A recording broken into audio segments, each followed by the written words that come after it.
వందనాలమా. మనము ఆహ్, గత స సమయంలో కూడా దేవుడు ఎంతో కృపనిచ్చాడు. మనమందరం కలిసి సిస్టర్స్ మీటింగ్‌లో ఉండటానికి మరి ఒక తరుణాన్ని దేవుడు మనకు అనుగ్రహించినందుకు దేవునికి వందనములు. ఈ దినాన మనము ఒక లేఖన భాగములు పరమ గీతములు 4 అధ్యాయం. పరమ గీతములు 4 అధ్యాయం 12 వచనము నుండి 16 వచనాలు. పరమగీతములు 4 అధ్యాయం 12-16 వచనాలు. ఈ యొక్క వాక్య భాగాల్ని చదవక పూర్వం పరమగీతము అనగానే మనకు దేవుని యొక్క మహాకృప చేత మన మందిరాల్లో మనకు ఎంతగానో ఎక్స్ప్లెయిన్ చేస్తున్నారు కాబట్టి కొంత అర్థమవుతది. కానీ చాలా క్రైస్తవ లోకానికి పరమగీతాలు అర్థం కావన్నమాట. అదేంటో ఈ బుక్ అన్నెసెసరీగా పెట్టారే అన్నట్లుగా ఆలోచన చేస్తూ ఉంటారు. పరమగీతములు అనేది ఆ పుస్తకము ఎంతో అద్భుతమైన పుస్తకం. ఆ దేవుని యొక్క వాక్యములో ఆ యొక్క పరమగీతములు 8 అధ్యాయాలు ఉంటాయి కదండి. చాలా సార్లు మనకు అర్థం కానటువంటి మాటలు కూడా అక్కడ కనపడుతూ ఉంటాయి. ఏంటి దాన్ని విని దేవుని యొక్క కొంతమంది క్రైస్తవులను విమర్శించే వాళ్ళు కూడా ఈ మాటల్ని చాలాగా వక్రీకరిస్తూ ఉంటారు కదా. కానీ దేవుని యొక్క వాక్య భాగములు ఎంత అద్భుతం అంటే ఆశ్చర్యం అన్నమాట. అవి మనము జాగ్రత్తగా 1 అధ్యాయం నుంచి 8 అధ్యాయాలు చూస్తే ఒక ఆత్మీయ ఒక విశ్వాసి యొక్క జీవితాన్ని మనం బాగా చూడవచ్చు అన్నమాట. విశ్వాసి యొక్క ఆత్మీయ ఎదుగుదల, దేవునితో విశ్వాసి ఏ విధంగా అభివృద్ధి చెందాలి అనే దాన్ని గురించినటువంటి విషయాలు మనము పరమగీతాలు 8 అధ్యాయాల్లో చూడవచ్చు. 1 అధ్యాయము రక్షణతో ఆరంభమై 2, 3, 4 అధ్యాయాల్లో ఆత్మీయమైన పీక్ పొజిషన్ లేకొచ్చి ఉన్నతమైన స్థానంలోనికి వచ్చి అక్కడి నుంచి 5వ అధ్యాయంలో పడిపోవటం, తిరిగి 6, 7, 8 అధ్యాయాల్లో మరలా 8వ అధ్యాయంకి వచ్చేలోగా దేవునితో నిత్యత్వం ఉండబోయే ఆ యొక్క అది కరువులాగా ఉంటారన్నమాట. అట్లాగా మనం చూడవచ్చు ఆత్మీయ జీవితానికి. 8 అధ్యాయాలు ఎంతో శ్రేష్టమైన అధ్యాయం. ఎంత ధ్యానించినా అనేక సంగతులు, అద్భుతమైన సత్యాలన్నీ ఈ యొక్క 8 అధ్యాయాల్లో వ్రాయబడి ఉన్నాయి. ఇది మనం 4వ అధ్యాయం 12వ వచనం నుండి 16 వచనాల వరకు చదువుదాం. మీ దగ్గర బైబిల్స్ ఉన్నట్లయితే దయచేసి చూడండి. 4వ అధ్యాయం పరమగీతములు 4వ అధ్యాయం 12-16. ఎవరైనా చదవగలరామా? ఎవరైనా చదవగలిగితే చదవండి, లేకపోతే నేనే చదువుతాను. ఓకే. నా సహోదరి, నా ప్రాణేశ్వరి, మూయబడిన ఉద్యానం, మూత వేయబడిన జలకూపము, నీ చిగురులు దాడిమవనము, వింతైన శ్రేష్ఠ ఫలవృక్షములు, కర్పూర వృక్షములు, జటామాంసి వృక్షములు, జటామాంసియు కుంకుమయు, నిమ్మగడ్డియు, లవంగపట్టయు, వివిధమైన పరిమళ తైల వృక్షములు, గోపరసమును, అగరు వృక్షములు, నానావిధ శ్రేష్ఠ పరిమళ ద్రవ్యములు. నా సహోదరి, నా ప్రాణేశ్వరి, నీవు ఉద్యాన జలాశయం, ప్రవాహ జలకూపం, లెబానోను పర్వత ప్రవాహము, ఉత్తర వాయువు ఏతెంచుము, దక్షిణ వాయువు వేంచేయుము. నా ఉద్యానవనము మీద విసరుడి, దాని పరిమళములను వ్యాపింపచేయుడి. నా ప్రియుడు తన ఉద్యానవనమునకు వేంచేయునుగాక, తనకిష్టమైన ఫలములను అతడు భుజించునుగాక. కదా, ఇక్కడ ఈ యొక్క లేఖన భాగాల్లో అనేక వృక్షాలు ఉన్నాయి. కొన్నిసార్లు తెలుగులో చదవటం కూడా కొంచెం కష్టంగా ఉన్నటువంటి పదజాలాలు ఉన్నాయి కదా. అనేకమైన వృక్షాలు కనపడుతున్నాయి. జలాశయం అంటున్నారు, వనం అంటున్నారు. తర్వాత ఫలాల గురించి ఇక్కడ వ్రాయబడి ఉంది. వీటిని గురించి కొంచెం మనం జాగ్రత్తగా చూసినట్లయితే ఇక్కడ చెప్పబడే మాట ఏంటంటే 12వ వచనంలో నా సహోదరి, నా ప్రాణేశ్వరి, మూయబడిన ఉద్యానము, మూతవేయబడిన జలకూపము, ఒక రక్షింపబడిన విశ్వాసిని గురించినటువంటి మాటలు అన్నమాట. ఆ యొక్క మూయబడిన ఉద్యానము, మూత వేయబడిన జలకూపం. చూడండి, ఈ ఉద్యానవనం ఏమైందంటే మూయబడి ఉందన్నమాట. అలాగే ఈ యొక్క జలకూపం ఏమైపోయింది, దీనికి లాక్ చేయబడింది, మూత వేయబడింది అన్నమాట, సీల్ చేయబడింది అని మనం చూడవచ్చు. ఈ యొక్క మాటలను మనం కొంచెం జాగ్రత్తగా చూచినట్లయితే మానవుడు ఏ విధంగా ఉన్నాడు. బైబిల్ గ్రంథం ఎంతో అద్భుతమైన గ్రంథం కదా. సామెతల గ్రంథం 25వ అధ్యాయం 20 6వ వచనంలో చూస్తే ఇలాగుంటాయన్నమాట. కలకలు చేయబడిన ఊటయు, చెడిపోయిన బుగ్గయు, నీతిమంతుడు దుష్టునికి లోబడుటయు సమానములు. అంటే ఇక ఈ చెడిపోయిన బుగ్గ, లేకపోతే కలకలు చేయబడిన ఊట. ఇక్కడ మనము చూస్తున్నాం కదా! ఈ యొక్క 4 అధ్యాయంలో ఉన్నటువంటి ఈ యొక్క ఉద్యానం ఎట్లాగుందంట, ఇది మూత వేయబడింది. ఆ తర్వాత ల మూయబడింది. తర్వాత మూత వేయబడినటువంటి జలాశయంగా ఉంది. జలకూపము, జలాశయంగా ఉంది. మనము సామెతల గ్రంథంలో చూచినట్లయితే, ఈ యొక్క నీతిమంతుడు దుష్టునికి లోబడితే అది కలకలు చేయబడింది. పాడైపోయిన స్ప్రింగ్ అన్నమాట అది. ఈ యొక్క పాడైపోయినటువంటిది అదే మనము కొన్ని ఆహ్, ఇంగ్లీష్ ట్రాన్స్‌లేషన్స్‌లో మనం చూచినట్లయితే, కొన్ని ట్రాన్స్‌లేషన్స్‌లో ఇలాగ ఒక ట్రాన్స్‌లేషన్‌లో ఇలాగ రాయబడింది. Sometimes a good person does what a very bad person wants him to do. అదే కదా మనకు ఇంకా ఇంకొక వెర్షన్‌లో మనం చూస్తే, an upright man who has give way before evil doers. లేకపోతే a righteous person is he who compromises with the wicked. A righteous man falling down before the wicked is as or a trouble ఇది troubled ఫౌంటైన్‌గా మనం చూడవచ్చు. అంటే కలకలు చేయబడినటువంటి ఈ యొక్క జలాశయం, లేకపోతే ఈ స్ప్రింగ్ అనేది కలకలు చేయబడిపోయింది. ఇది మనం ఎక్కడ చూడవచ్చు ఈ సంఘటన బైబిల్ గ్రంథంలో అనంటే, ఆదికాండం 3వ అధ్యాయంలోకి వచ్చేటప్పటికి, నీతిమంతుడిగా తయారు చేయబడిన, యథార్థవంతుడిగా తయారు చేయబడిన ఆదాము, మనము ప్రసంగి గ్రంథం 7వ అధ్యాయం 7వ అధ్యాయం చివరి వచనం అనుకుంటాను. 8వ అధ్యాయం చివరి వచనం. అక్కడేమని ఉంటదంటే, దేవుడు నరులను యథార్థవంతులుగా సృష్టించాడన్నమాట. అంటే మన పితడైన ఆదాము గాని 7వ అధ్యాయం చివరి వచనంలో ఉంటదన్నమాట. దేవుడు నరులను యథార్థవంతులుగా సృష్టించాడు. నీతిమంతులుగా సృష్టించాడు. పవిత్రమైన రీతిగా సృష్టించాడు. ఆయన పోలిక చొప్పున, ఆయన స్వరూపమందు తయారు చేశాడు ఆదాము గారిని. అవ్వను కూడా అలాగే తయారు చేశాడు. కానీ ఈ నీతిమంతుడుగా చేయబడినటువంటి ఆదాము ఈ యొక్క ఈవిల్ పర్సన్ సాతానుడికి లోబడుట ద్వారా, సాతానుడు ఏదైతే తననుకుంటున్నాడో ఆ పనిని ఈ యొక్క నీతిమంతుని ద్వారా గుడ్ పర్సన్‌గా చేయబడిన ఈ ఆదాము, అవ్వలు సాతానుడి యొక్క మాటకు లోబడి వాళ్ళు పాపము చేయుట కారణాన ఈ యొక్క మూయబడిన, ప్రత్యేకించబడిన, పవిత్రపరచ ఎంతో శుద్ధంగా ఉన్నటువంటి ఈ యొక్క జలకూపం పాడైపోయింది. కలకలు చేయబడింది. మురికైపోయింది. పాపముతో మురికి అయిపోయిందన్నమాట. ఈ యొక్క ఈ మురికి అయిపోయినటువంటి ఈ యొక్క జలకూపం, లేకపోతే పాడైపోయినటువంటి కలకలు చేయబడినటువంటి ఈ యొక్క జలకూపాన్ని ఆ యొక్క దేవుడు ఏర్పాటు చేసుకున్నటువంటి తోటలాగా, దేవుడు సంతోషముతో కలిసి జీవించాలనుకున్న ఆ యొక్క స్థలాన్ని, ఆ యొక్క జీవితాన్ని పాపం వల్ల పాడు అవ్వడం వలన దేవుడు ఏం చేశాడనేది మనందరికీ బాగా తెలుసు. దేవుడు ఏం చేశాడంటే, ఆయన చిత్తానుసార సమయములో యేసుక్రీస్తు ప్రభువారు ఈ లోకానికి మానవుడిగా దిగి వచ్చాడు. ఈ పాడైపోయిన జీవితాలను బాగు చేయటానికి, కలకలు చేయబడిన జీవితాన్ని బాగు చేసి, ఇప్పుడు దానికి ఏం చేస్తున్నాడు అంటే మూతేసేస్తున్నాడు అనమాట. మూతేసేసుకున్నాడు. లాక్ సీల్ చేయబడుతుంది. అది మనం బైబిల్ గ్రంథంలో ఎంతో క్లియర్‌గా చూడవచ్చు. యేసుక్రీస్తు ప్రభువారి చేత విమోచింపబడిన మనల్ని దేవుడు ఏం చేశాడంటే, మనల్ని ఏం చేశాడు, రోమీయులకు రాసిన పత్రిక 8వ అధ్యాయం 29 వచనాల్లో మనం చూస్తే ఏమనింది? దేవుడు మనల్ని ఏర్పాటు చేసుకున్నాడు. ఆయన మనల్ని పిలిచాడు, ఏర్పరచుకున్నాడు, మనల్ని నీతిమంతులుగా చేశాడు కదా! పరిశుద్ధపరిచాడు.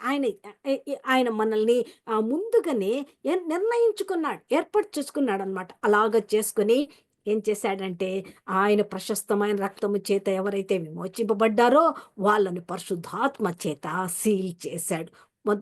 ఎఫెసీయులకు రాసిన పత్రిక 1వ అధ్యాయం 13వ వచనంలోను, 4వ అధ్యాయం 30వ వచనంలోను, అలాగే మనము 2వ కొరింథీ 1వ అధ్యాయంలోను చూడవచ్చన్నమాట. మనల్ని ఏం చేశారు? పరిశుద్ధాత్మ చేత దేవుడు సీల్ చేసేసాడు. క్లియర్గా ఇప్పుడు చెడిపోయినటువంటి ఈ యొక్క జలకూపం లేకపోతే ఈ స్ప్రింగ్ని బాగు చేసేసి దేవుడు సీల్ చేసుకున్నాడు. ఈ సీల్ చేయబడినటువంటి అంటే విశ్వాసి జీవితాన్ని మనం చూడవచ్చు అన్నమాట. ఈ యొక్క ఎవరైతే రక్షింపబడ్డారో, ఎవరి పాపములు యేసుక్రీస్తు ప్రభువారి ప్రశస్తమైన రక్తము చేత విమోచింపబడ్డాయో వాళ్ళను దేవుడు ఏమని చెప్తున్నాడంటే ఈ యొక్క పరమగీతములు 4వ అధ్యాయం 12వ వచనం ప్రకారం మూయబడిన ఉద్యానం, మూత వేయబడిన జలకూపం. ఇప్పుడు కలకలు చేయబడ్డానికి బయట నుంచి రావటానికి వీలు లేకుండా దేవుడు ఏం చేశాడంటే దాన్ని సీల్ చేశాడు.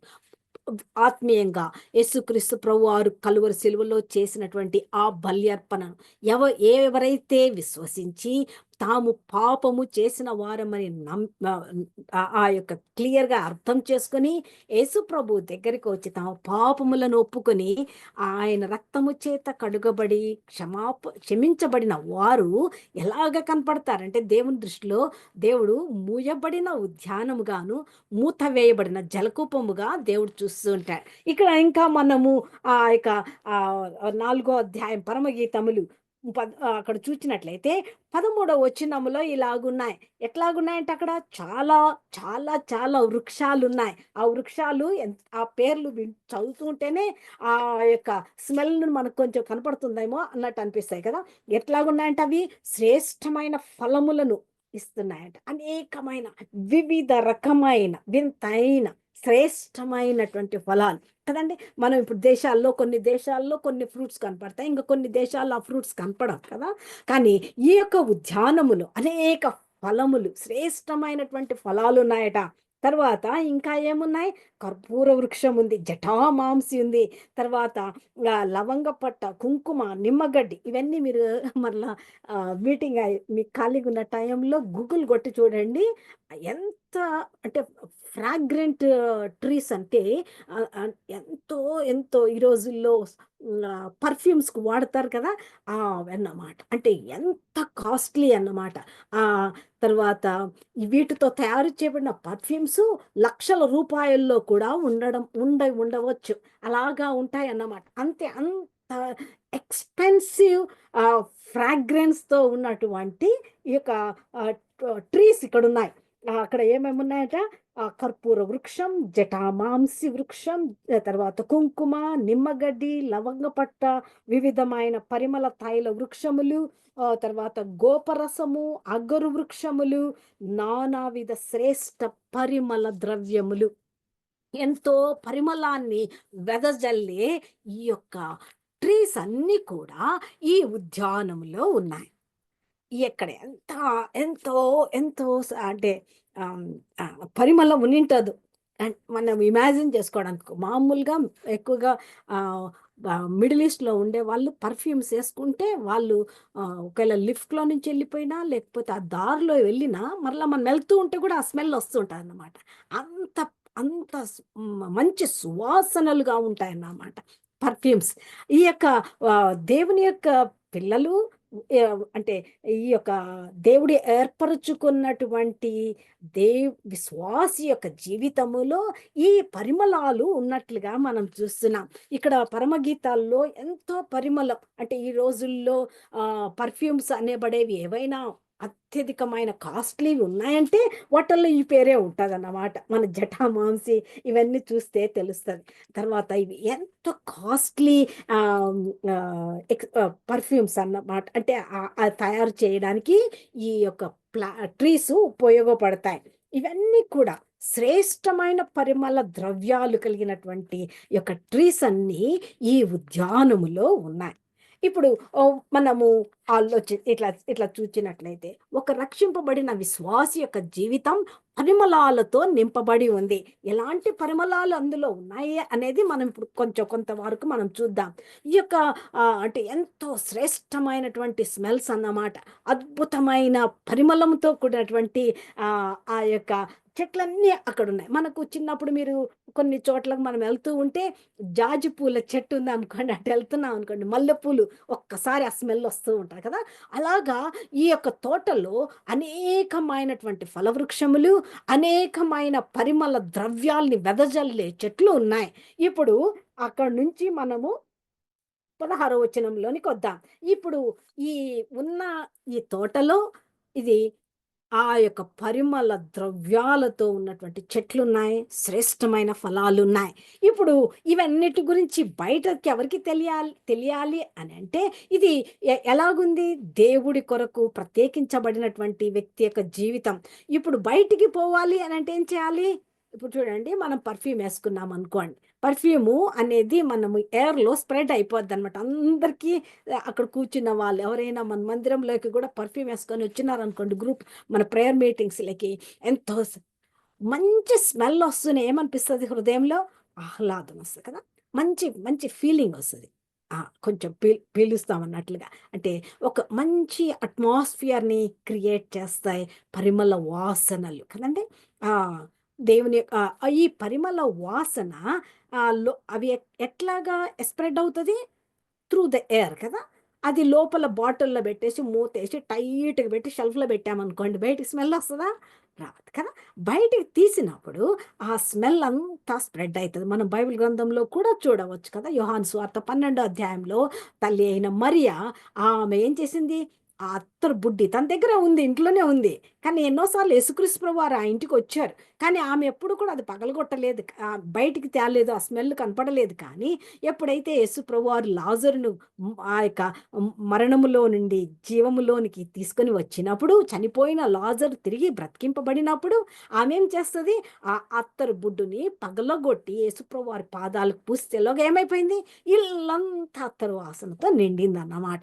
అంటే ఈ పరిమళ ద్రవ్యాలు వెదజల్లబడాలి. బయటికి రావాలి. బాటిల్‌లో పెట్టి కూర్చొని పెడితే మనకేం ఆ స్మెల్ తెలియదు. అది బయటికొస్తేనే దాని స్మెల్ అనేది అందరికీ తెలుస్తదన్నమాట. ఇప్పుడు ఈ వనములో, ఈ యొక్క తోటలో ఏమైపోయింది?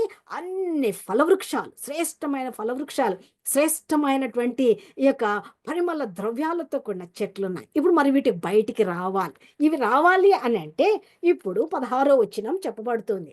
ఉత్తర వాయువు ఏతించుము, దక్షిణ వాయువు ఏతించుము.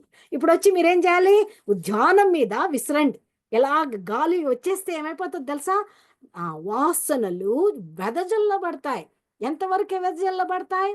ప్రియుడైన యేసుక్రీస్తు ప్రభువారు ఇక్కడ వ్రాయబడిన రీతిగా ప్రియుని వరకు వెళ్ళి ఆ యొక్క ఆహ్లాదకరమైన వాసనలతో ఆయ ఆయన ఆకర్షింపబడి వచ్చి ఆ పరిమళ శ్రేష్ఠ ఫలాలను భుజిస్తాడు అని 16వ వచనంలో చూస్తూ ఉన్నాం.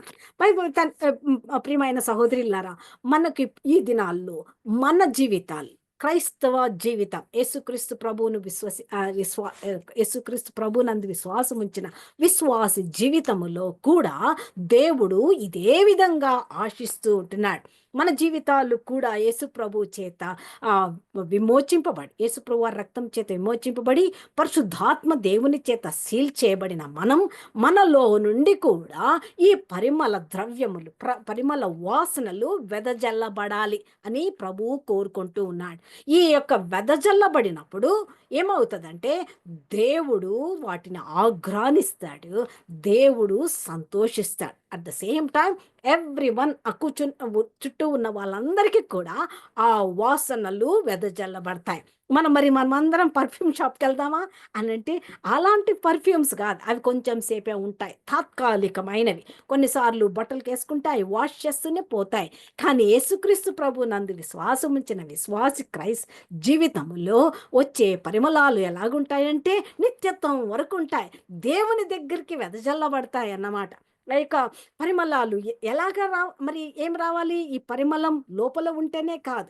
అది బయటికి రావాలి. రావాలి అనంటే ఏం చేయబడాలవి? అవి గాలి మన పైకి ప్రసరించితేనే కానీ అది ఆ యొక్క స్మెల్ అనేది స్ప్రెడ్ అవ్వదన్నమాట. దాని కొరకై ఇక్కడ ఈ యొక్క షూలమితి లేకపోతే ఈ యొక్క పరమగీతాల్లో ఉన్న ఏమేం చెప్తుందంటే ఉత్తర వాయువు వేతించుము, దక్షిణ వాయువు వేతించుము అంటుంది. ఈ యొక్క ఉత్తర వాయువు, దక్షిణ వాయువులను గురించి కొంచెము బైబిల్ గ్రంథంలో ఎక్కడ ఏమైనా వ్రాయబడి ఉన్నాయా అని మనం చూచినట్లయితే మనము ఉత్తర వాయువుని గురించి కొన్ని మాటలను చూడవచ్చు. ఆహ్, ప సామెతలు 25:23 వచనంలో ఈ యొక్క ఉత్తర గాలి ఏం చేస్తుందంటే వర్షాన్ని పుట్టిస్తుంది అన్నమాట. అలాగే యెహెజ్కేలు గ్రంథం 1 అధ్యాయం 4 వచనంలో ఉత్తర వాయువు ఏం చేస్తుందంటే తుఫాన్ను పుట్టిస్తుంది. తర్వాత ఇర్మియా గ్రంథం 6 అధ్యాయం 1 వచనంలో ఈ ఉత్తరపు గాలి ఏం చేస్తుందంటే కీడు, డిస్ట్రక్షన్ని, నాశనాన్ని తీసుకొని వస్తుందట. ఇవి వచ్చి ఏం చేయాలి? ఈ యొక్క వనము పైన ప్రసరించాలన్నమాట. ఎంతో ఫోర్స్గా వచ్చేసేలోగా దానిలో ఉండే పరిమళాలు వెదజల్లబడతాయి. ఆ వెదజల్లబడినటువంటి పరిమళాలు దేవుణ్ణి దగ్గరికి తీసుకొని వస్తాయి అన్నమాట. దేవుని కొరకు అనేకులను కూడా దేవుని దగ్గరికి తీసుకొస్తాయి. మరి మనలో ఎలాంటి ఆ యొక్క పరిమళాలు ఉండాలి? ఈ యొక్క మనం చూసాం కదా, బైబిల్ గ్రంథంలో పరిమళాల గురించి కూడా వ్రాయబడి ఉంది. ఈ యొక్క ముందు ఈ యొక్క ఉత్తర గాలి, ఉత్తర వాయువు, దక్షిణ వాయువుని గురించి చూసే ముందు అసలు క్రైస్తవ విశ్వాసిలో ఉండేటటువంటి పరిమళాలు గురించి ఒక మాట చూద్దాం. ఎలాంటి పరిమళాలు మనలో ఉన్నాయి అని చూసినట్లయితే మనల్ని దేవుడు ఏం చేశాడంటే, ఆయన దేవుడు మన యొక్క యాక్చువల్గా మన స్థితి ఎలాగుండేదంటే, కీర్తనల గ్రంథం 38 అధ్యాయంలో ఇలాగ రాయబడి ఉంటుంది. ఏమని ఉంటుందంటే, మనము దుర్గంధముతో నింపబడి ఉంటేమి. ఎలాంటి దుర్గంధం అంటే, మన మూర్ఖత్వంతో చేసినటువంటి పాపములు అవి స్రవిస్తూ దుర్గంధంతో ఉండాయి. కానీ యేసుక్రీస్తు ప్రభువుని అంగీకరించడం ద్వారా మన మూర్ఖత్వంతో చేసిన పాపములన్నీ కడిగివేయబడి మనల్ని దేవుడు పరిమళంగా తయారు చేసుకున్నాడు. మనల్ని పరిమళ వాసనగా ఉండటానికి కదండి. ఎఫెసీయులకు రాసిన పత్రిక 5 అధ్యాయం 2 వచనంలో తెలుగులో, ఇప్పటికి తెలుగులో చూద్దాం. ఇంగ్లీష్లో యేసు ప్రభువే పరిమళ వాసనగా అర్పించుకున్నాడు, కానీ తెలుగులో మనం చూసినైతే మనల్ని పరిమళ వాసనగా ఉండటానికి ఆయన అర్పించుకున్నాడు అన్నట్లుగా ఉంటుంది. ఏదేమైనప్పటికీ దేవుడు మనల్ని పరిమళ వాసనగా తన రక్తము చేత విమోచించడం ద్వారా మనలో ఉన్నటువంటి ఆ దుర్గంధం అంతా పోయి పరిమళంగా దేవునికి పరిమళ వాసనగా తయారు చేయబడతాం. అలాగే ఇంకా మనం బైబిల్ గ్రంథంలో చూసినట్లయితే 2 కొరింథీయులకు రాసిన పత్రిక 2 అధ్యాయంలో 14 వచనం నుండి 14, 15, 16 వచనాల్లో ఇలాగా ఉంటాయి. ఎలాంటి పరిమళాలు ఒక క్రైస్తవ విశ్వాసికి ఉంటాయంటే, క్రీస్తు సువాసన, యేసు ప్రభు, ద అరోమా ఆఫ్ క్రైస్ట్ అన్నమాట. ద ఫ్రాగ్రెన్స్ ఆఫ్ క్రైస్ట్, దేవుని గురించినటువంటి సువాసన, క్రీస్తు సువాసన ఒక రక్షింపబడిన విశ్వాసి జీవితములో ఉంటుందన్నమాట.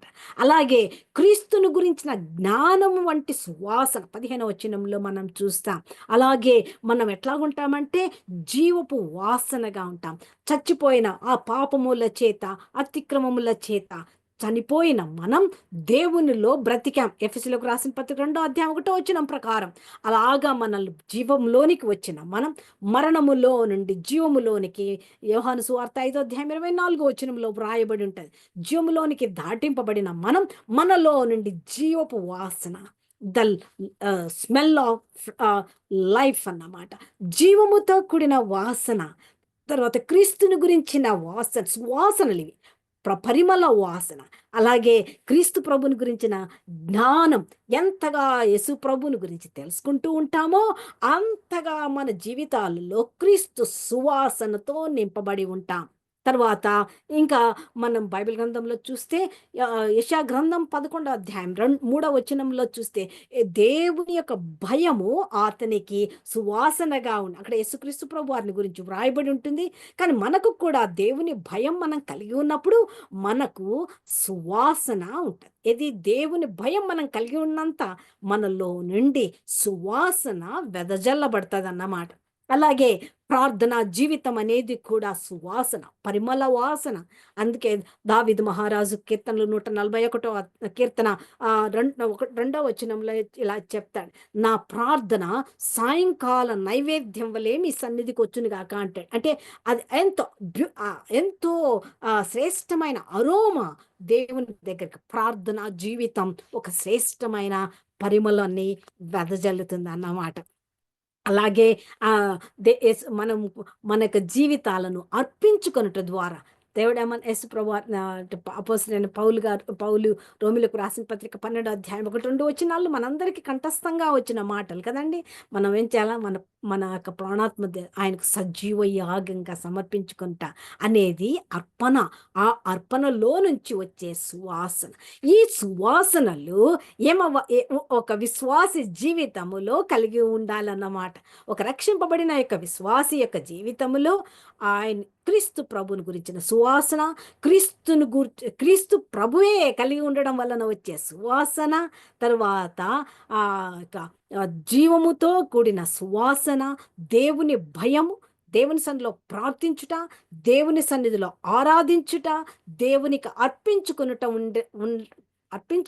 వలన వచ్చే జీవితములో సువాసనలు, ఆ సువాసనలు వెదజల్లబడాలి. దానికి దేవుడే అది క్రైస్తవ విశ్వాసి కంపల్సరీ అన్నమాట.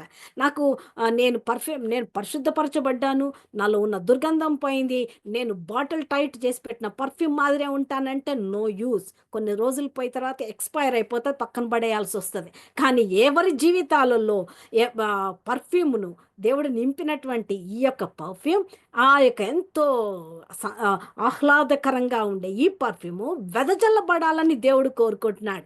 దానికి ఏం కావాలి? ఈ యొక్క సువాసనలు బయటికి రావాలి అని అంటే ఏం కావాలంటే ఉత్తర వాయువు రావాలి, దక్షిణ వాయువు రావాలి. ఉత్తర వాయువు అంటే ఇప్పుడు మనం కొన్ని చూసుకున్నాం కదండి. సామెతల గ్రంథం 25-23లో వర్షాన్ని పుట్టిస్తుంది. అంటే డిఫికల్ట్ సర్కమ్స్టాన్సెస్. వర్షము యూకేలో ఉండే వాళ్ళకు బాగా తెలిసే ఉంటుంది. ఎప్పుడు చూసినా వర్షాలు వస్తుంటాయి. ఎంతో అంటే ఎక్కువగా యాక్టివ్గా ఉండబుద్ధి కూడా కాదు కదండి. ఎంతో డిఫికల్ట్గా ఉంటాయి. బట్టలు ఆరవు సరిగా వర్షాలు వచ్చినప్పుడు ఎంతో ఇబ్బందిగా ఉన్నట్లుగా ఉంటుంది కదా. వర్షం అంటే కంఫర్టబుల్గా ఉండలేదు, జీవితాన్ని కంఫర్టబుల్గా ఉండని పరిస్థితులు మన జీవితంలో వస్తూ ఉండొచ్చు. అంటే రావాలి కూడా, వస్తేనే మన ఫ్రాగ్రెన్స్ అనేది బయటికి అప్పుడు మన నిజస్థితి తెలుస్తుంది. ఏమీ లేనప్పుడు మనమందరం భక్తులమే, ఏ ప్రాబ్లం లేదన్నమాట. మనకంటే మంచి భక్తులు ఇంకెవరు ఉన్నట్టుగా కూడా అనుకోం, అంతగా ఉంటాం. సమస్యలు వచ్చినప్పుడు, పరిస్థితులు వచ్చినప్పుడు మనలో నుండి ఏ వాసన వస్తుంది? నిజమైన క్రైస్తవ జీవితాన్ని, నిజముగా క్రీస్తు ప్రభువులో ఆత్మీయంగా ఎదుగుతున్న విశ్వాసి జీవితంలో నుంచి పరిమళ వాసనలు వెదజల్లబడతాయన్నమాట. అవి ఆ యొక్క మనకి మన స్థితి ఏంటో తెలియాలి అంటే మన పైన ఈ యొక్క గాలులు రావాలి. ఇక్కడ కోరుకుంటూ ఉన్నారన్నమాట. ఏంటంటే ఉత్తరవాయువు వేతించుము, అవేక్ అండ్ కామ్ అంటున్నారు అన్నమాట కదా. మనము పిలవాలి. అలా ఆ ధైర్యం కొన్నిసార్లు మనకు ఉండకపోయి ఉండొచ్చు కదా. నేను కూడా ప్రార్థన చేసుకుంటూ ఉన్నప్పుడు నిజంగా కొన్నిసార్లు ధైర్యం ఎంతసేపు ఎలాంటి ప్రార్థనలు కోరుకుంటా.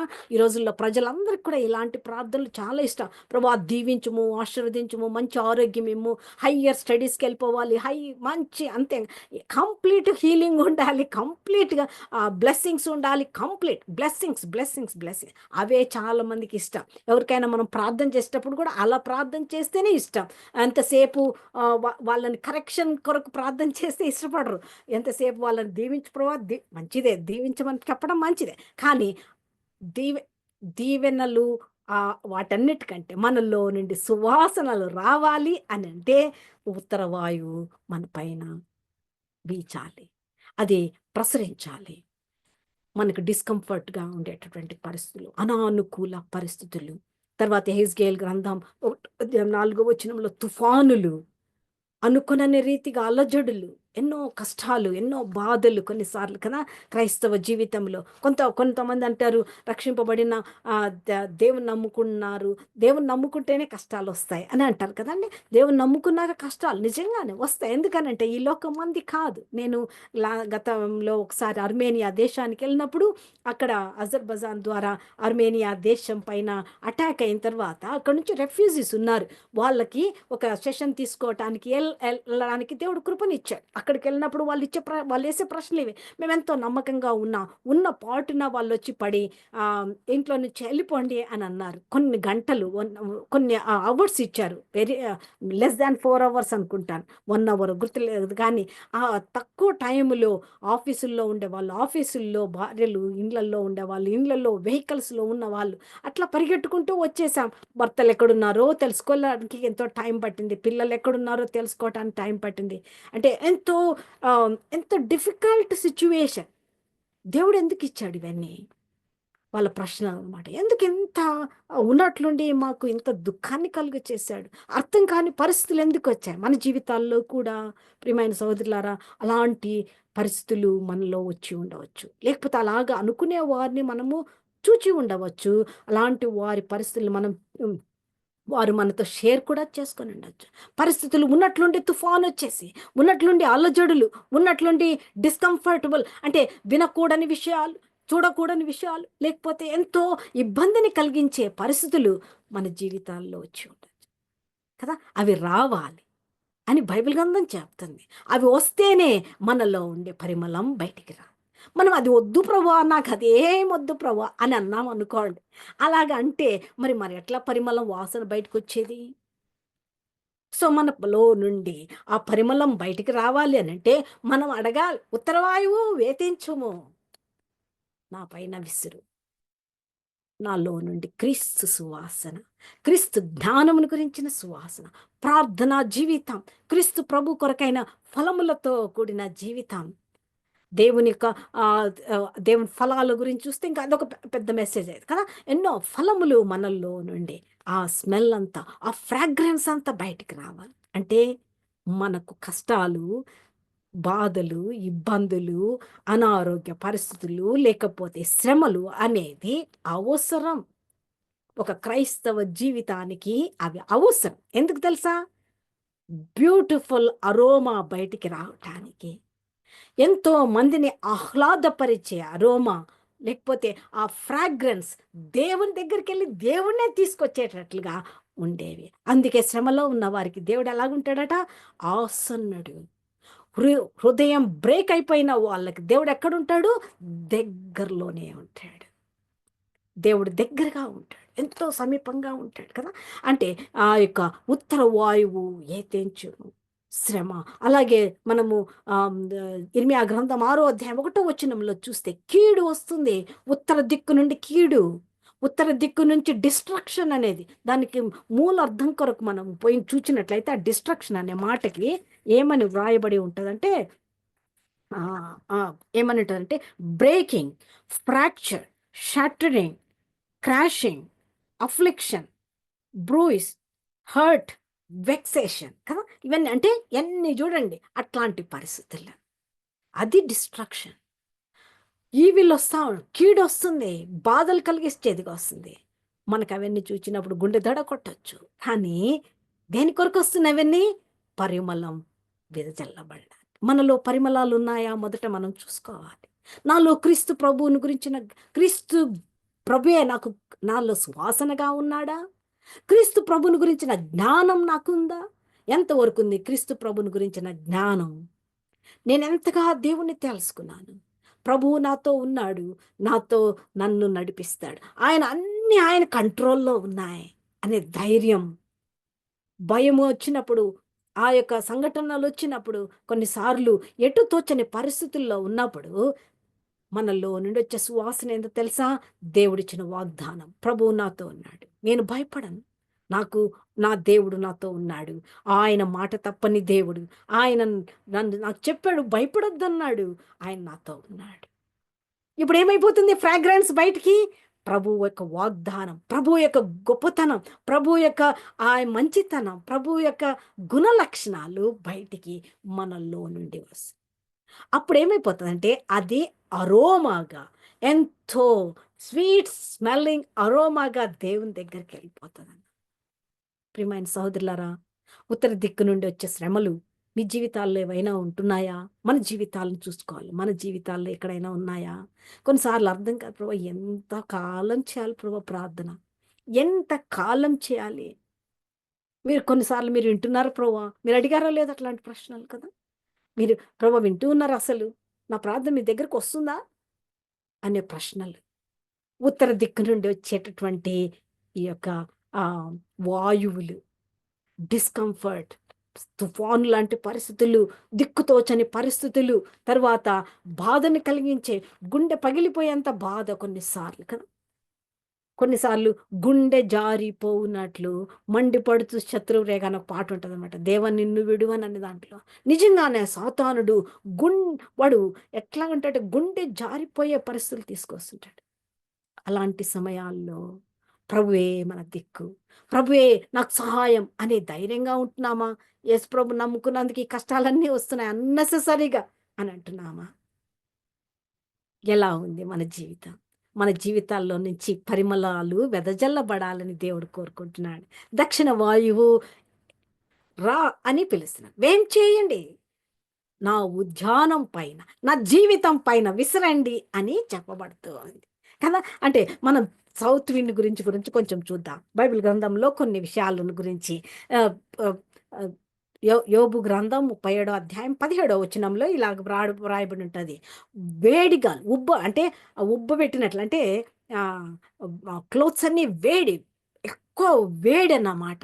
వేడి పుట్టినప్పుడు ఎట్లుంటది?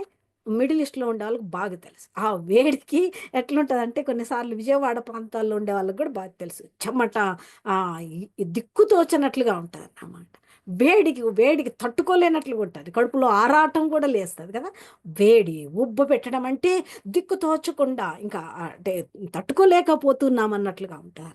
అట్లా ఉక్కిరి బిక్కిరి చేసేటటువంటి పరిస్థితులు ఈ యొక్క దక్షిణ దిక్కు నుండి వచ్చేది. తర్వాత లోకాసు వార్త 12 అధ్యాయం 55 వచనములో మనం చూచినట్లయితే వడగాలులొస్తాయంట దక్షిణం నుండి. వడగాలులు, వేడి గాలులు. వడగాలికి ఎంత వడదెబ్బ తగులుతది కదా! ఎంతో అంటే ప్రాణము పోయేటంత భయమొచ్చేటటువంటి పరిస్థితులు కూడా ఈ దక్షిణ వైపు నుంచి వస్తాయి.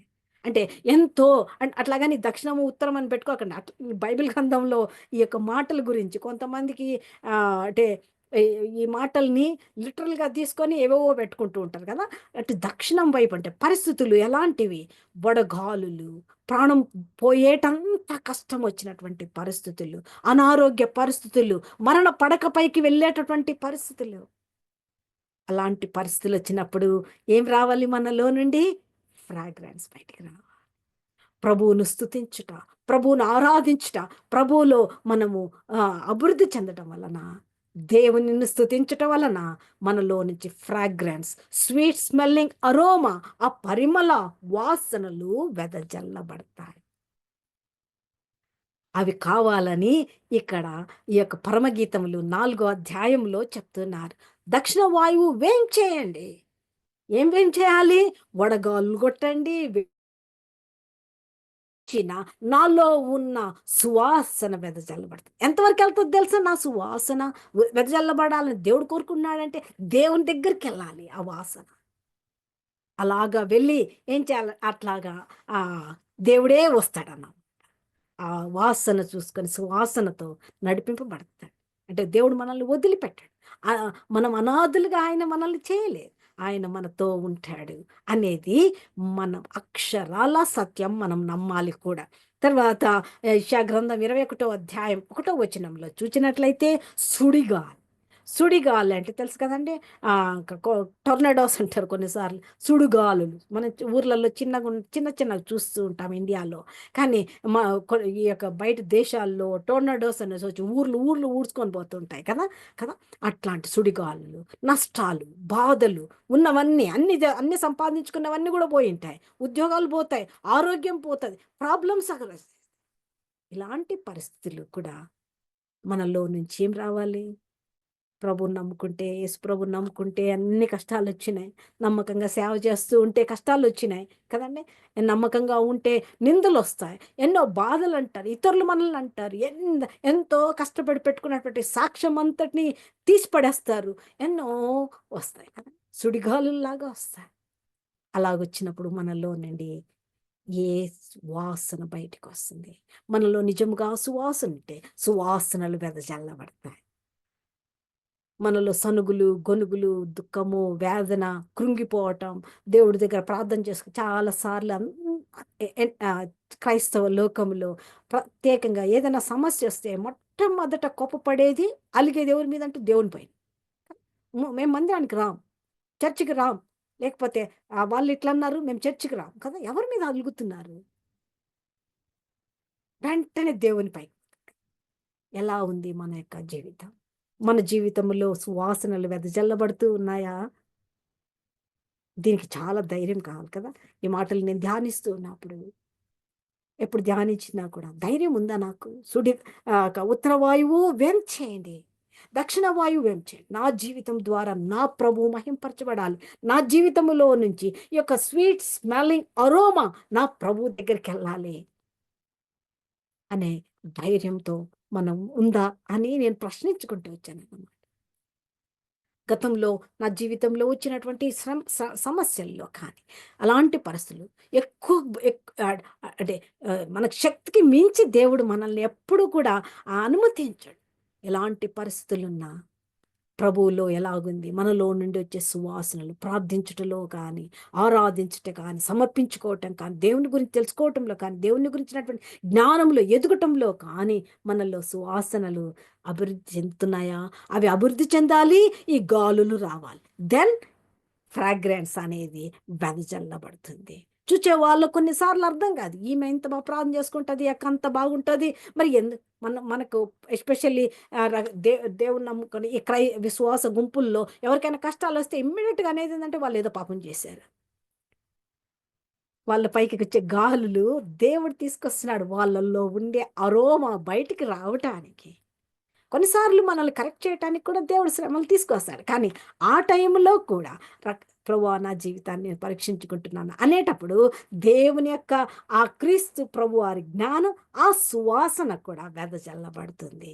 ఏదేమైనప్పటికీ మనలో శ్రమలు వచ్చినప్పుడు, కష్టాలు వచ్చినప్పుడు, బాధలు వచ్చినప్పుడు, దుఃఖం వచ్చినప్పుడు మనలో నుండి ఏ వాసనలు బయటికి వస్తున్నాయి అనేది మనము పరీక్షించుకోవాలి.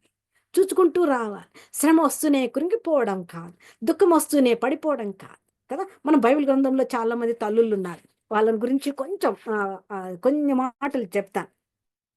నాకు చాలా ఇష్టమైన క్యారెక్టర్ ఏంటంటే లియా, తల్లి అయిన లేయ.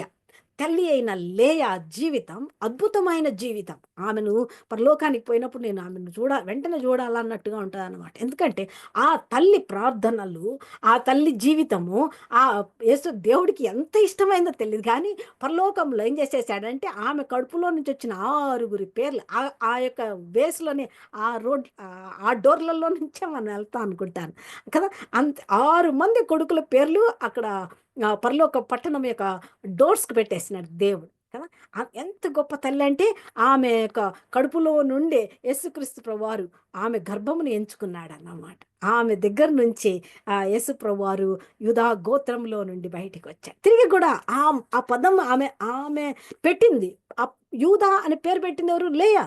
ఆమె పేరు పెడితే దేవుడు ఏం చేసుకున్నాడు తెలుసా? యూదా గోత్రం సింహంగా వస్తాడు. Such a great woman. ఆ తల్లి జీవితాన్ని ఒక్క నిమిషం మనం చూస్తాం. చాలాసార్లు మనకు లేయా అనగానే చాలా మంది పేర్లు కూడా పెట్టుకోరు. లేయా అనే పేరు కూడా పెట్టుకోరు కదా. కానీ మా మందిరంలో లేయా అనే పాప ఉంది, చిన్ని పాప. ఎంతో అంటే లేయా అనగానే ఏమనుకుంటారంటే జబ్బు కళ్ళు, సరిగా లేరు. ఎవరైనా బాగలేని వాళ్ళని కూడా లేయా అని అంటారు. లేయా లాంటి వాళ్ళని మంచిగా ఉన్నారనుకోండి, రాహేల్ లాగా ఉన్నారు, రేచెల్ లాగా ఉన్నారు అని అంటారు కదా, బ్యూటిఫుల్గా ఉండే ఉమెన్ని అటు కదా. కానీ లేయా జీవితాన్ని మనం చూచినట్లయితే ఆమె యొక్క జీవితం ఎంతో అద్భుతమైన జీవితం అన్నమాట. ఆమె జీవితంలో కూడా ఈ యొక్క ఫ్రాగ్రెన్స్ ఎంతవరకు ప్రసరిస్తూ ఉందంటే ఆమె జీవితంలో నుండి వచ్చే స్వీట్ స్మెల్లింగ్ అరోమా ఈ రోజుటి వరకు మన దగ్గర కూడా వస్తుంది అన్నమాట. ఆమె జీవితం మనం చూచినట్లయితే ఆమె యాకోబు లేయా లేయా సహోదరి అయినటువంటి రాహేల్ను ప్రేమించాడు. మనం ఆదికాండం 29, 30 అధ్యాయాలు మనం చదివితే టైం తీసుకొని మనకు బాగా అర్థమవుతుంది అన్నమాట. లేయా కానీ యాకోబు గారు 7 సంవత్సరాలు కొలువు చేశాడు రాహేలు కొరకు. చేసిన తర్వాత వచ్చాడు. వచ్చి లాబాను వాళ్ళ తండ్రి అయిన లాబాన్ గారి దగ్గరికి వచ్చి, నాకు రాహేల్ నువ్వు నేను ఆమెను నా భార్యగా చేసుకోవాలి అని అంటే ఆ రోజు ఆయన అంత పెద్ద విందు చేసేసి తీసుకొని రాత్రుల్లో మనకులాగా కరెంట్ లేదు కదా, లేయాను తీసుకుపోయి ఇచ్చినాడు. లేయాను తీసుకొని పోయి ఇచ్చేసిన తర్వాత మార్నింగ్ లేచి చూచి యాకోబు లేయాతో ఒక్క మాట కూడా మాట్లాడకుండా వెళ్ళిపోయి లాబాన్తో అన్నాడు, నువ్వు చేసింది ఏంటి? నాకు చేసింది, నేను రాహేల్ కొరకు కదా అడిగింది, నువ్వెందుకు ఇచ్చావు లేయాను అని అంటున్నాడు. చూడండి, ఇక్కడ మనము రాహేలు లేయా జీవితాలు చూస్తే నేను అనుకుంటాను రాహేలు లేయా ఇద్దరు ఒకటే బాడీ స్ట్రక్చర్స్ ఉంటాయి, హైట్ వెయిట్ అంతా ఒకటే ఉనింటారు అన్నమాట కదా. లేకపోతే పొట్టిగా చిన్నగా లేకపోతే ఎలాగో డిఫరెంట్ ఉనింటే యాకోబు గారికి లైట్ లేకపోయినా తెలిసిండేది. కానీ వాళ్ళిద్దరూ ఒకటే సైజెస్ ఉండొచ్చు కాదంటే ఒకటి కళ్ళు అనేవి ఆ లేయాకు తెలుగులో జబ్బు కళ్ళు అని ఉంటుంది, కానీ ఇంగ్లీష్ ఏమంటుంది అంటే పేల్ ఐస్ అని ఉంటుంది. మనం ఇంకా కొంచెం చూసినట్లయితే లేయా యొక్క నేను అనుకుంటాను ఆమెకు ఎందుకు పేరు పెట్టింటారంటే పుట్టినప్పుడు కొంచెం ఆ యొక్క డెలికేట్ ఐస్ లాగున్నాయేమో. డెలికేట్ మీనింగ్ కూడా లియా అంటే డెలికేట్, వేరీ అంటే చురుకైన కళ్ళు కాకుండా ఉండడం, లేకపోతే టయర్డ్ ఎగ్జాస్టెడ్ అయిపోయినప్పుడు ఫెయింట్ అవుతూ ఉన్నప్పుడు కళ్ళు ఎట్లా పెడతారు, అట్లాంటి కళ్ళు ఉన్నాయేమో, అందుకని లియా అని ఆమెకు పేరు పెట్టారు. ఆమె పేరుకు అర్థం అది అన్నమాట. అంటే కళ్ళు ఒక్కటే ఆమెకు సరిగా లేవు, అటు కంటి చూపు అనేది సరిగా లేదు అని అని వాళ్ళు పెట్టారు. కానీ మనము ఈ యొక్క స్టోరీ ఎండింగ్కి వచ్చేటప్పటికి లేయా కళ్ళు ఎంతో అద్భుతమైన కళ్ళు. ఆమె కళ్ళు ఎవరిపైన ఫిక్స్ చేయబడ్డాయంటే దేవుని పైన ఫిక్స్ చేయబడ్డాయి. ఇప్పుడు అడిగితే దేవుడు ఏమంటాడు తెలుసా, లేయా ఐస్ ఆర్ వెరీ బ్యూటిఫుల్ అంటాడు. వీళ్ళకి తెలియలేదు లాబానుకు ఆయన భార్యకు. వాళ్ళు ఏం చేశారంటే ఈ కళ్ళు బాగలేవు, సరిగా లేవు, ఇవి డెలికేట్గా ఉన్నాయి, వేరీగా ఉన్నాయి, తర్వాత టైర్సమ్గా ఉన్నాయి, తర్వాత ఎగ్జాస్ట్ అయిపోయినట్లు, ఫెయింట్ అయిపోతున్నట్లు, అంటే అంత డెలికేట్గా ఉన్నాయి కాబట్టి లియా అని పేరు పెట్టారు. కానీ లియా జీవితం మనం చూసినట్లయితే ఆమె ఎంతగానో ఆ దినాల్లో తండ్రుల మాట, కొంతమంది తెలియక ఇట్లాగ అంటుంటారు, కొంతమంది వాక్యాల్లో కూడా ఇట్లా చెప్తారు, లేయాకు బాగా తెలుసు కదా రాహేల్ను ప్రేమించాడని ఆమె మోసం చేసింది అని కొంతమంది చెప్పడం నేను విన్నాను, కొంతమంది రాసింది కూడా చదివాను అన్నమాట. కానీ వాళ్ళకి తెలియంది ఏంటంటే ఆ దినాల్లో పిల్లల ఇష్టం కాదు, తండ్రి ఏం చెప్తే అది చేసేవాళ్ళు. ఎవరైనా నేను అనుకుంటాను ఎవరైనా ఇంకొక ఆయమ్మను బాగా ప్రేమించాడంటే ఆ వ్యక్తిని పెళ్లి చేసుకోవటానికి ఏ స్త్రీ ఇష్టపడదు అనుకుంటాను భూమి మీద. ఎవరైనా మెంటల్గా బాగుండేవాళ్ళు, ఎవరో ఇంకా అబ్నార్మల్ కండిషన్స్లో ఉండేవాళ్ళు తప్ప కదా. వేరే వాళ్ళని ప్రేమించినారు, వేరే వాళ్ళు ప్రేమిస్తూ ఉన్నాడు అంటే ఆయన చేసుకోవడానికి ముందుకు వెళ్ళరు. జనరల్గా తెలియక చేసుకున్న వాళ్ళు ఉండిండొచ్చేమో, కానీ జనరల్గా అయితే ఇష్టపడరు. మనల్ని ప్రేమించే వాళ్ళనే పెళ్లి చేసుకోవాలా అని అనుకుంటారు. కానీ యాకోబు తన చెల్లి అయిన రాహేల్ను ప్రేమిస్తున్నట్టు బాగా తెలుసు, ఈమెకు బాగా తెలుసు, ఆమె కొరకే సిద్ధపడుతున్నాడన్న సంగతి కూడా తెలుసు. కానీ ఈ యొక్క రాత్రి సమయంలో తండ్రి పంపించాడు. ఆమెను ఒక విధంగా చూచినట్లయితే మేబీ ఏం చెప్పింటారో మనము కొంచెం అంటే ఇమాజినేషన్ చేసుకుంటే ఆమెను అరిచి పంపించాడేమో తెలీదు వాళ్ళ ఫాదర్. ఎట్లాగ పంపించాడు ఎవరికి కూడా ఇష్టమైనటువంటి ప్రక్రియ కాదు అది. కానీ ఆమె వెళ్ళింది. ఆమె తల్లిదండ్రుల ద్వారా రిజెక్ట్ చేయబడింది, సొసైటీ ద్వారా రిజెక్ట్ చేయబడినటువంటి స్త్రీ, విక్టిమ్ అని కూడా చెప్పవచ్చు ఆమెను. ఆమె ఎంతో తృణీకరింపబడినటువంటి, ఇంకా ఎవరు నిన్ను పెళ్లి చేసుకుంటారు పో అని అన్నారేమో తెలియదు, నిన్ను చేసుకునే వాళ్ళు ఎవరు రారని అన్నారేమో తెలియదు. ఎంతో బాధ. చూడండి, మార్నింగ్ నిద్రలేస్తేనే మీ డాడీ నాకు మోసం చేశాడని లేయాతో మాట్లాడలేదు యాకోబు, ఎందుకు ఇచ్చావు ఈమెను అని. హార్ట్ బ్రేక్ అయిపోయి ఉంటుంది కదండి. పెళ్ళి ఎంత వేదనగా ఉంటుంది. కన్యక కూడా, మనందరం ఆడవాళ్ళం, ఎవరికి కూడా అట్లాంటి మాట వినటానికి ఇష్టపడము.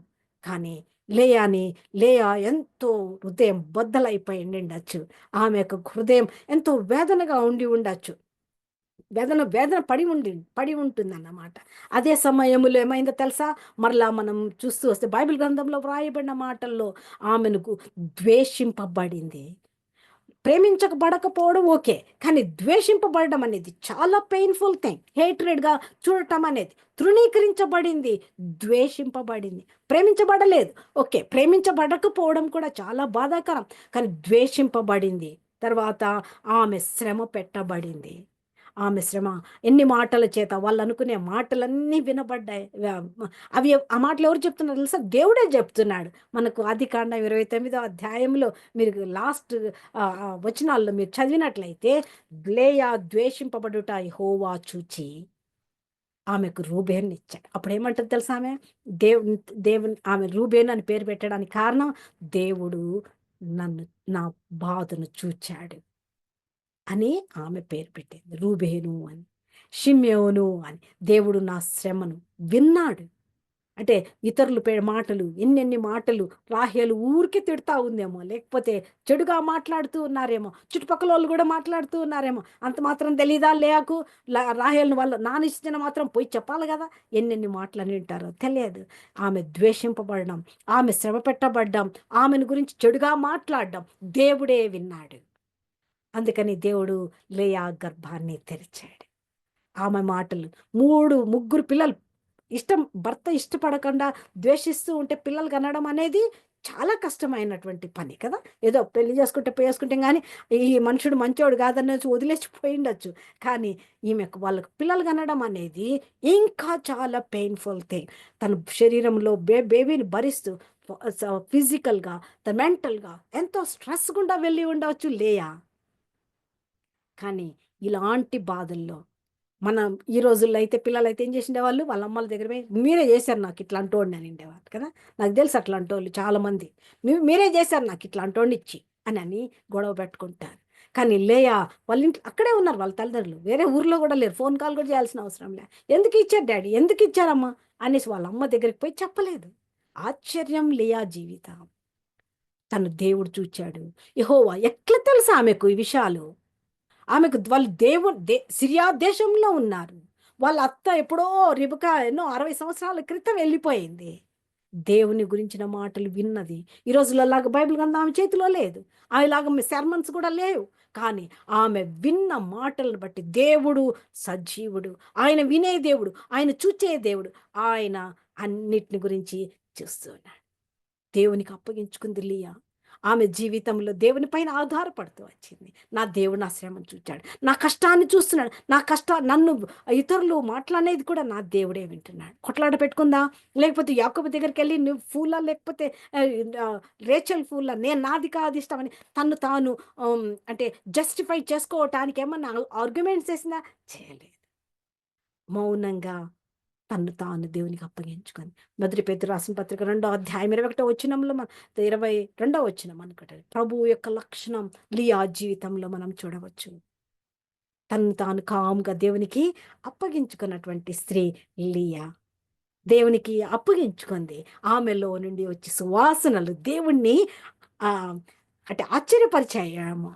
అంతే, ఇంకా ముగ్గురు అయిపోయినారు, నాలుగో అబ్బాయి ఇంకెక్కడి నుంచి వస్తుందమ్మా? ఇంకా నా భర్త నన్ను ప్రేమిస్తాడేమో, నా భర్త నన్ను ప్రేమిస్తాడేమో అని ఆలోచన చేస్తుంది. నాలుగవ ప్రెగ్నెన్సీ వచ్చేటప్పటికి ఇప్పుడు ఏమంటుందో తెలుసా? యాకోబు, నువ్వు నన్ను ప్రేమించినా ప్రేమించకపోయినా నాకు అవన్నీ అవసరం లేదు, ఇంకా నేను దేవుని స్తుతిస్తాను, ఇంకను నేను ఆయన్ను స్తుతిస్తాను అని ఆయనకు యూదా అని పేరు పెట్టాను. ఆశ్చర్యం. ఇంకను నేను ఆయన్ను స్తుతిస్తాను, ఇంతవరకు ప్రైజ్ చేస్తూనే ఉంది, దేవుని స్తుతిస్తూనే ఉంది, ఆరాధిస్తూ ఉంది లియా. అద్భుతమైనటువంటి జీవితం లియా జీవితం. ఇంక నాకు దేవుడే, నా ప్రభువే. ఆమె కళ్ళు లోకరీతిగా చూస్తే వేరేగా కనపడి ఉండొచ్చు, లోకరీతిగా అందంగా కనపడకపోవచ్చు, కానీ ప్రభువు పైన ఫిక్స్ చేయబడిన కళ్ళు, ఆమెలో నుండి సువాసనలు వచ్చినాయి. ప్రభువు ఏం చేశాడంటే, ఎప్పుడైతే యూదా అని పేరు పెట్టిందో, అమ్మా నీ యొక్క గర్భంలో నుండి నేను వస్తాను, దేవుడు డెసిషన్ తీసుకున్నాడేమో. అద్భుతమైన కదా.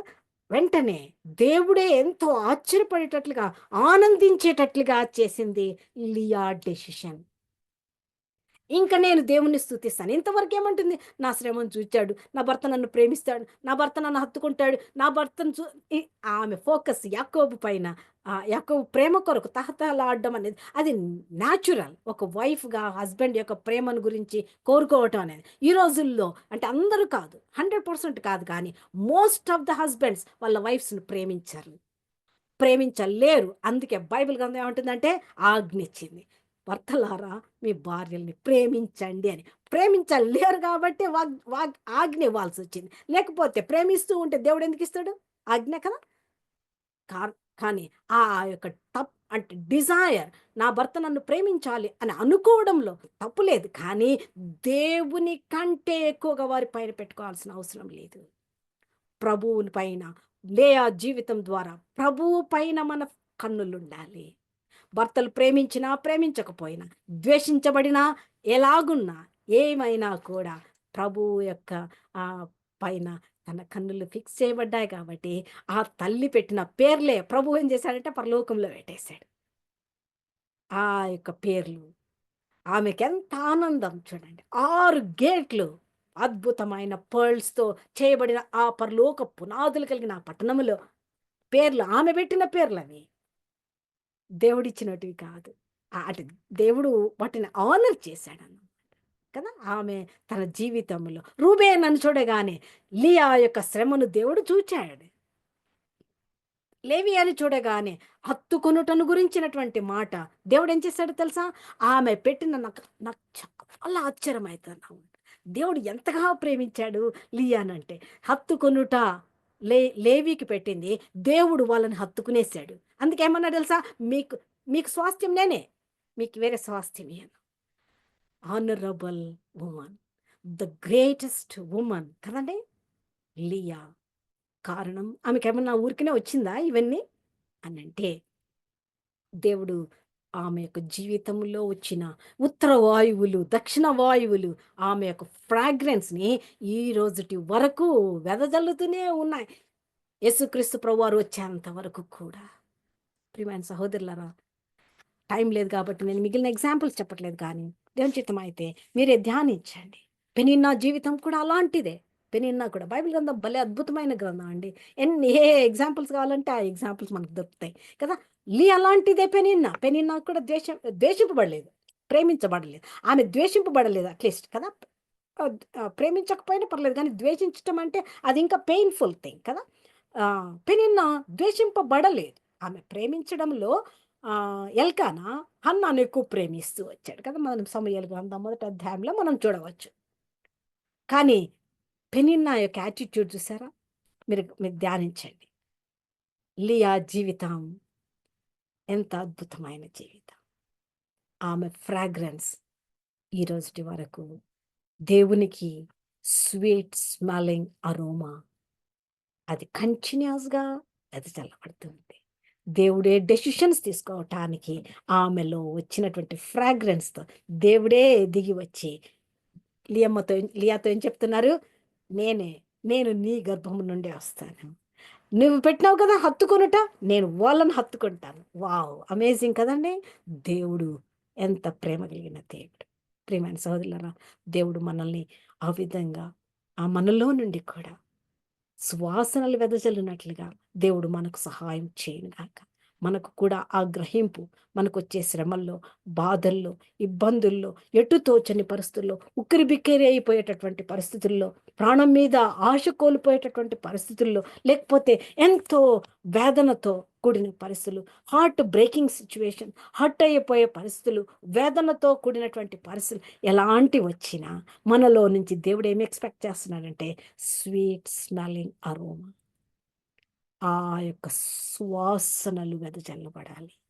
ఫలాల గురించి మీకందరికి బాగా తెలిసే ఉంటది. ఇంక ధ్యానించండి బైబిల్ గ్రంథంలో మనలో ఎలాంటి ఫలాలుండాలి. మన మనలో నుంచి సువాసన వెళ్ళాలి.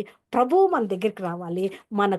మనలో ఉన్నటువంటి ఆ యొక్క ఫలములను మనము ప్రభువుకు అందించి ఆనందింపచేయాలి. ఆ విధంగా ఉండాలని ప్రభువు మన గురించి కోరుకుంటున్నాడు. ప్రతి విశ్వాసి జీవితాన్ని గురించి కోరుకుంటున్నాడు. కాబట్టి దేవుడు మనకు ఆ విధంగా జీవించుటకు ప్రభువు మనకు సహాయం చేయనుగాక. అలాగా మన జీవితాల్లో శ్రమలొచ్చినప్పుడు, కష్టాలొచ్చినప్పుడు, ఏ ఏ ఏ పరిస్థితుల్లో మనం ప్రభువుకు స్వీట్ స్మెల్లింగ్ అరోమాలాగా ఇవ్వలేకపోయాం. ఎక్కడెక్కడైతే ఇవ్వగలిగామో వాటిని బట్టి దేవుణ్ణి స్తుతిద్దాం. అంటే ప్రభువు మనకు సహాయం చేయుట కారణానే మనము ఆ పరిస్థితుల్లో మనం ఉండగలుగుతూ వచ్చాం. కానీ కొన్ని సార్లు నా జీవితాన్ని నేను ఎగ్జామిన్ చేసుకుంటూ ఉన్నప్పుడు, ప్రభు కొన్ని పరిస్థితుల్లో నేను మిమ్మల్ని కనపరచలేకపోయాను. కొన్ని పరిస్థితుల్లో నాలో నుంచి మీరు మంచి అరోమా కోరుకున్నప్పుడు ఇవ్వలేకపోయాను ప్రభువా క్షమించండి. కొన్ని పరిస్థితుల్లో మీరు నాకు హెల్ప్ చేశారు స్ట్రాంగ్ ఎనఫ్‌గా ఉండటానికి. అది మీ కృపే.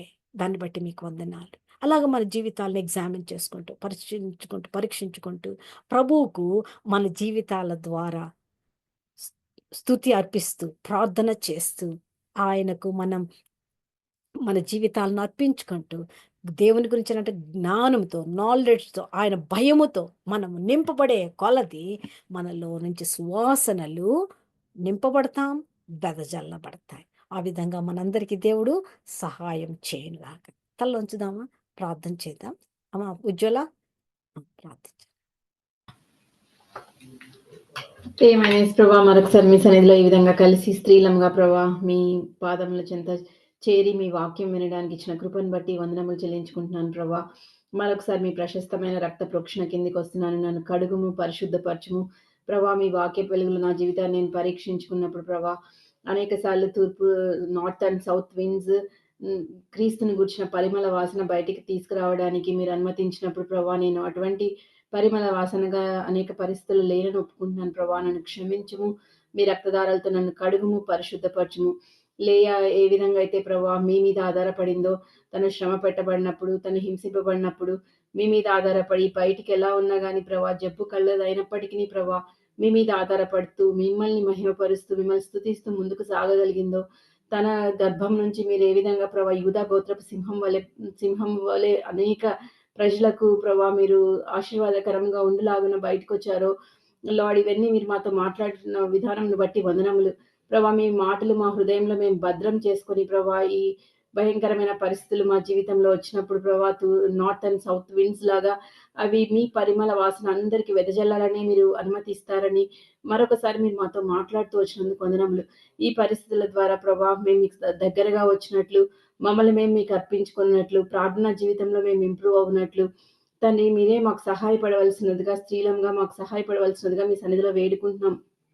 దయగలన దేవా మమ్మల్ని కరుణించండి, కనికరించండి. మా దేవా మా పాడైన మమ్మల్ని ప్రభా మీ రక్తధారాలతో కడిగి మమ్మల్ని పవిత్రపరిచి తండ్రి మీ ఆత్మచేత మమ్మల్ని ముద్రించినందుకు వందనములు. పరిస్థితులన్నిట్లో ప్రభా మరి మేము సమీపస్థలముగా అగులాగున ప్రభా మీరే మాకు మీ ఆత్మ ద్వారా సహాయపడవలసినదిగా ప్రార్థిస్తున్నాను. కృపను అనుగ్రహించుము. వ్యూలాంటిని బట్టి వందనములు ప్రభా. మీ దాస్త్రాలని మీరు మరుగుపరిచి పరలోక సింహాసనం నుంచి మీ వర్తమానం ఆంటీ ద్వారా మాకు అందించినందుకు వందనములు ప్రభా. ఈ వాక్యం మా హృదయంలో భద్రం చేసుకుని ప్రభా మేము దీని మీద మెడిటేట్ చేయడానికి, ఆ విధంగా జీవించడానికి ఫలభరితమైన క్రైస్తవ జీవితం అనేక మందికి పరిమళ వాసనగా ప్రభా మేము ఉండులాగున ప్రభా మీరే మమ్మల్ని తీర్చిదిద్దవలసినదిగా మీ సన్నిధిలో వేడుకుంటున్నాం ప్రభా. ఆంటీకి ఇచ్చిన మనవరాల్ని బట్టి వందనములు ప్రభా. మరి డెలివరీలో కూడా మీరు ఎంతగానో ఆంటీ వాళ్ళ డాటర్కి హెల్ప్ చేస్తా వచ్చినారు ప్రభా. అందుని బట్టి మీకు వందనములు చెల్లించుకుంటున్నాం దేవా. మరి ఆంటీ అంకుల్ చేసిన పరిచర్యను కూడా మీరు నీరు కట్టి ఫలింపచేయండి మా మధ్య ప్రభా. మేము స్త్రీలంగా మమ్మల్ని మీ హ్యాండ్స్లో పెడుతున్నాం ప్రభా. ZHS Holy Sanctuary, Zion Holy Sanctuary sisters అందరినీ మీ హ్యాండ్స్లో పెడుతున్నాం. మేము ఎటువంటి పరిస్థితుల వలన ఈ దినమున కొట్టబడుతున్నామో మీరు ఎరుగుదురు ప్రభా. మరి ఈ పరిస్థితులన్నిట్లో ప్రభా మేము మీకు సమీపంగా అగునట్లు ఏ ఉద్దేశంతో అయితే ఈ పరిస్థితులు మా జీవితంలోకి పంపించారో మేమైతే ఆ పరమగీతంలో తను చెప్పినట్లు ప్రభా నార్త్ అండ్ సౌత్ వింగ్స్ మా మీద బ్లో చేయమని మేము చెప్పేంత ధైర్యం మాకైతే లేదు కానీ ప్రభా మరి మీరే ప్రభా ఇట్లాంటి పరిస్థితుల్లో మేము కొట్టబడుతున్నప్పుడు దాన్ని మీ వైపు మా కళ్ళెత్తి మిమ్మల్నే హత్తుకొని మీ ద్వారా ప్రభా మేము ఆశీర్వదింపబడ్డానికి మీ పరిమళ వాసనగా మేము ఉండులాగున మీరే మాకు సహాయపడమని తిరిగి మేము ప్రభా ఈ విధంగా కలుసుకొని పర్యంతరం మీ కరుణాహస్తం మాకు తోడుగా ఉంచి నడిపించమని దేవా మమ్మల్ని మేము తగ్గించుకుంటూ మీ హస్తంలోకి అప్పచెప్పుకుంటూ యేసుక్రీస్తు ప్రభువారి దివ్య నామమున ప్రార్థించి, స్తుతించి, అడిగి వేడుకుంటున్నాము తండ్రి. ఆమేన్. ఆమెన్. ఆంటీ మీరు ప్రేయర్ చేసి క్లోజ్ చేస్తారా ఆంటీ? నేను చేయనవా ఆ.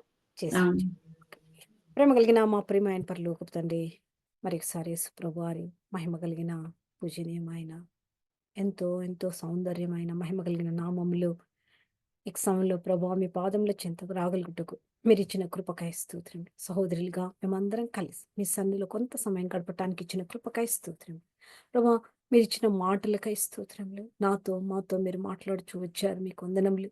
ప్రభా మేము వినటం మట్టుకు వినే వారంగా కాక ప్రభా మీ యొక్క వాక్యాన్ని అనుసరించి వారిగా మిమ్మల్ని మహింపరచు వారిగా చేయండి. ప్రేమల దేవా మమ్మల్ని ఏర్పాటు చేసుకున్నారు, మమ్మల్ని మీరు సీల్ చేశారు ప్రభా, మేము మీ సొత్తుగా చేసుకున్నారు, మీకు స్తోత్రములు. ప్రియ తండ్రి, మా యొక్క కన్నులు మీ పైన ఫిక్స్ చేయబడడానికి కృపను అనుగ్రహించు తండ్రి. ఎక్కడెక్కడైతే ప్రభా మాలో నుంచి దేవా ఆ యొక్క వాసనలు సరిగా లేకుండా పోయాయి, వాటన్నిటి బట్టి క్షమాపణ కోరుకున్నాం. తిరిగి ప్రభా నూతన పరచండి, మీ కొరకైన జీవితాలు జీవించుటకు సహాయం చేయమని ప్రార్థన చేస్తున్నాం. ఈ సమయంలో ప్రభా చేరి వచ్చిన బిడ్డలందరి కొరకై మీకు ఎంతో వందనములు తండ్రి. మా ప్రియ సహోదరి ఉజ్వలాన్ని బట్టి, సోదరుడు డానిని బట్టి మీకు ఎంతో వందనములు ప్రభా. వారి కుటుంబాన్ని దీవించండి, మిగిలిన సహోదరులందరినీ జ్ఞాపకం చేసుకుని ప్రభా తండ్రి జాయన్ హోలీ యొక్క చర్చ్ని మీరే యొక్క ఫెలోషిప్ని విస్తరింపచేయండి, అనేకులకు ఆశీర్వాదకరమైన రీతిగా సిద్ధపరచండి. ఈ దినములలో ప్రభా సంఘం యొక్క తండ్రి సంఘాలు ఎంతో ప్రామినెంట్గా తండ్రి అవసరత ఉంది ప్రభు. జ్ఞాపకం చేసుకుని కనికరించు ప్రభా. పాడైపోవచ్చున్నటువంటి ఈ లోకం ప్రభు, మనుషులు కూడా తండ్రి సాతానుడి చేత కొట్టబడి ఏడవబడుచున్నటువంటి దినాల్లో సంఘం ఎంతో అవసరం ప్రభా. సంఘం ఎదుట పాతాళలో ఒక ద్వారం నిల్వనేరవు కనుక ప్రభా సంఘాన్ని మీరు ఏర్పాటు చేశారు దేవా. మీ బిడ్డలను అక్కడ ఉంచారు, పరిచర్యలో మీరే సహాయం చేయండి. మిగిలిన సహోదర సహోదరులందరూ కూడా ఎవరెవరైతే ఇన్వాల్వ్ అవుతున్నారో వాళ్ళందరి కొరకు కూడా మీ సంఘంలో ప్రార్థన చేస్తున్నాం. మీ బలమైన ఆత్మ చేత అభిషేకించి మీ దాసులను దాసురాంటను వాడుకునండి ప్రభా. మీ యొక్క యూనిటీతో నింపండి, సమాధానం అనే బంధము చేత ఐక్యత ప్రభా. ఈ దినములలో సాతానుడు ఎన్నో చోట్ల సంఘాల్లో కుటుంబాల్లో జ్వరబడి ప్రభావ వాటన్నిటిని తొలగించుచుండగా వాటన్నిటి నుంచి తప్పిస్తున్నాండి. ఈ సంఘం చుట్టూ కుటుంబాల చుట్టూ మీ కాపుదల దాయిచ్చే మీ యొక్క సన్నిధి దూతను ప్రభావ మీ యొక్క బిడ్డలకు చుట్టూ కంచెగా ఉంచి కాపాడారు. ప్రేమగల తండ్రి పరిచయను విస్తరింపచేయండి, అనేకులకు ఆశీర్వాదకరంగా చేయండి ప్రభు. అనేకులు రక్షింపబడినట్లుగా పరలోక రాజ్యానికి పాత్రలు కాగలిగినట్లుగా సంఘాన్ని అభివృద్ధి చెందించమని ప్రార్థన చేస్తున్నాం. ఈ సమయంలో ప్రభు మా ప్రియ సహోదరి తండ్రి డాక్టర్ గీతా గారిని బట్టి వందనములు, డాక్టర్ వరప్రసాద్ గారిని బట్టి వందనములు, సహోదరుల తండ్రి బిడ్డలతో కూడా అక్కడ ఉండడానికి ఇచ్చిన కృపకాయ స్తోత్రములు. వారిని దీవించండి, ఆశీర్వదించండి ఆయన దేవా తండ్రి. వారిని ప్రేమించి ఇచ్చినటువంటి బిడ్డల కొరకాయ మీకు ఎంతో వందనములు. షారన్ దేవా తండ్రి వినీత్ ప్రభా తండ్రి వారిని ప్రేమించి ఇచ్చిన బాబుని బట్టి మీకు వందనములు ప్రభా. షర్లీ యొక్క తండ్రి హైయర్ ఎడ్యుకేషన్ తండ్రి భవిష్యత్తు కొరకు కూడా ప్రార్థన చేస్తున్నా తండ్రి. సహోదరుడు అక్కడ గడిపే సమయాన్ని ఆశీర్వాదకరంగా చేయండి. రేపటి దినాన బలమైన ఆత్మచేత సహోదరుని బలపరిచి వాడుకుంటూ రమ్మని ప్రార్థన చేస్తున్నా. ఈ విధంగా ప్రభా పరిచయలన్నింటినీ మీ దైవహస్తాలకు అప్పగించుకుంటూ తండ్రి నాకు కూడా మీరు కృప చేత కనికరించి నాకు కూడా ఇచ్చిన మంచి అవకాశం కాయ వందనములు చెల్లించుకుంటూ చేరి వచ్చిన ప్రతి సహోదరిని వారు వెళ్ళుచున్న ప్రతి పరిస్థితుల్లో మీరు చాలినంత దేవుడవుగా ఉండి మేము అందరిలో నుండి ప్రభా మీరు కోరుకున్న పరిమళ వాసనలు వెదజల్లబడినట్లుగా కృపను అనుగ్రహించుమని, తిరిగి మీ చిత్తమైతే మీ చిత్తానుసార సమయంలో కలుసుకుని పర్యంతం, లేకపోతే పరలోక రాజ్యంలో కలుసుకొని పర్యంతం మీ కృపాక్షం అందరికీ తోడుగా ఉంచమని యేసు ప్రభు నామములో ప్రార్థిస్తున్నాం తండ్రి. ఆమేన్. ఆమేన్. ఆమెన్. నీ పరిమళ పుష్ప సుగంధములు నారోత హృదయమును నింపినవి. నీ పరిమళ పుష్ప సుగంధములు నారోత హృదయమును నింపినవి. ద్రాక్షారసదారల కన్న మరి ద్రాక్షారసదారల కన్న మరి నీ ప్రేమే ఎంతో అతి మధురం. నీ ప్రేమే ఎంతో అతి మధురం. నీ చల్దరు వృక్షపు నీడలలో నేనానంద భరితుడనైతిని. నీ జల్దరు వృక్షపు నీడలలో నేనానంద భరితుడనైతిని. బలురాకసి వృక్షపు గాయములు, బలురాకసి వృక్షపు గాయములు ప్రేమహస్తములతో తాకు ప్రభు, ప్రేమహస్తములతో తాకు ప్రభు. నీ జల్దరు వృక్షపు నీడలలో నేనానంద భరితుడనైతిని.